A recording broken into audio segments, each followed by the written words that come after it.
Is anaesthetic monitoring. You'll hear in the background we've also got monitoring equipment attached to the patient, so we've got ECG equipment attached here, also a probe measuring the saturation, and a cuff on the patient at the back, which is measuring the blood pressure.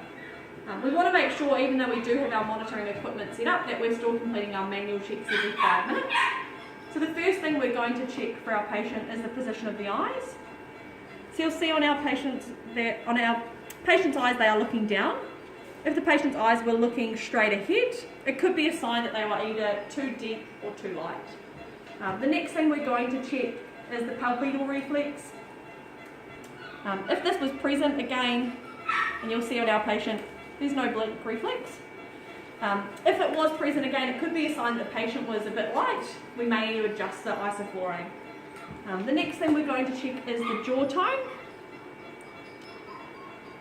So we're wanting to see that there's no tension in the jaw to ensure that our patient's at a surgical depth of anaesthetic, which our patient has no jaw tone present. The next thing that we're going to look at is the withdrawal reflex. So we're pinching in between the patient's paw and just pulling down. Again, if our patient was a little bit light, what we might start to see is they start to withdraw apart.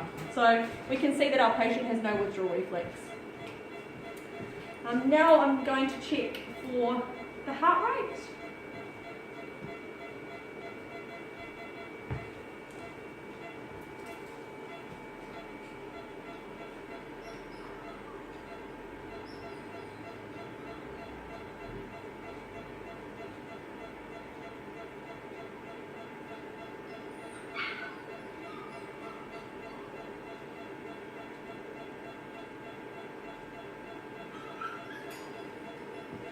So the patient's heart rate is 190. Now a normal heart rate for cats is anywhere between 145 to 220. So our patient's still within the normal rounds, and before we induced our patient, her heart rate was at 200. So we're happy with the heart rate that she has.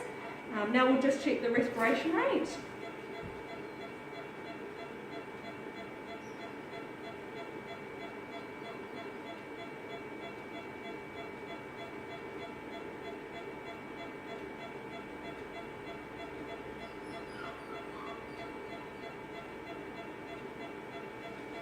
So I'm doing that, I'm checking that by watching the bag inflate, but also feeling for her abdomen moving, so rising up and down.